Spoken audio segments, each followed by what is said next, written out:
नमस्कार, मैं अपूर्वा। आप देख रहे हैं हरना एक्सप्रेस। आइए नजर डालते हैं आज की कुछ खास खबर की ओर। दिल्ली और बिहार में भूकंप के झटके।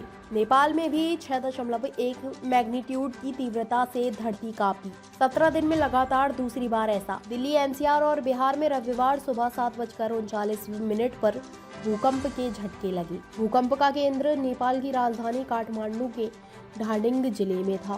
नेशनल भूकंप मॉनिटरिंग एंड रिसर्च सेंटर के मुताबिक भूकंप की तीव्रता रिक्टर स्केल पर 6.1 थी। भूकंप के कारण किसी की मौत या नुकसान की कोई रिपोर्ट नहीं है। बिहार में पटना, बगहा, छपरा, सिवान और गोपालगंज में भूकंप को ज्यादा महसूस किया गया। लोग अपने घरों से बाहर निकल आए। नेपाल में भूकंप आना आम बात है। पिछले 17 दिनों में यह दूसरी घटना है। इससे पहले 5 अक्टूबर को एक साथ 4 भूकंप के झटके लगे थे।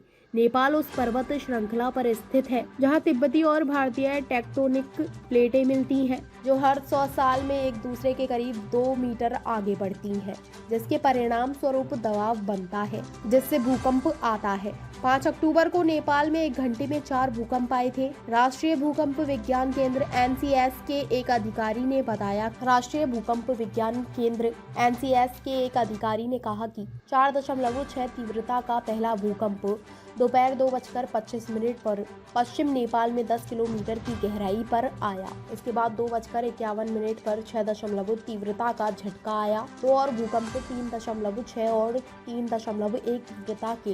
राष्ट्रीय भूकंप केंद्र विज्ञान (एनसीएस) के एक अधिकारी ने कहा कि 6.6 तीव्रता का पहला भूकंप दोपहर 2:25 पर पश्चिम नेपाल में 10 किलोमीटर की गहराई पर आया। राष्ट्रीय भूकंप विज्ञान केंद्र (एनसीएस) के एक अधिकारी ने कहा कि 4.6 तीव्रता का पहला भूकंप दोपहर 2:25 पर पश्चिम नेपाल में 10 किलोमीटर की गहराई पर आया। इसके बाद 2:51 पर 6.2 तीव्रता का झटका आया। 2 और भूकंप 3.6 और 3.1 तीव्रता के 3:06 पर और 3:19 पर आए।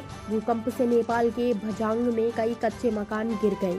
हमारी धरती की सतह मुख्य तौर पर 7 बड़ी और कई छोटी छोटी टेक्टोनिक प्लेट्स से मिलकर बनी है। ये प्लेट्स लगातार तैरती रहती है और कई बार आपस में टकरा जाती है। टकराने से कई बार प्लेट्स के कोने मुड़ जाते हैं और ज्यादा दबाव पड़ने पर ये प्लेट्स टूटने लगती है। ऐसे में नीचे से निकली ऊर्जा बाहर की ओर निकलने का रास्ता खोजती है और इस डिस्टर्बेंस के बाद भूकंप आता है। ताज़ा खबरों से जुड़े रहने के लिए हमारे चैनल को सब्सक्राइब करें और बेल आइकन को दबाना ना भूलें, ताकि हर खबर की नोटिफिकेशन आपको मिलती रहे।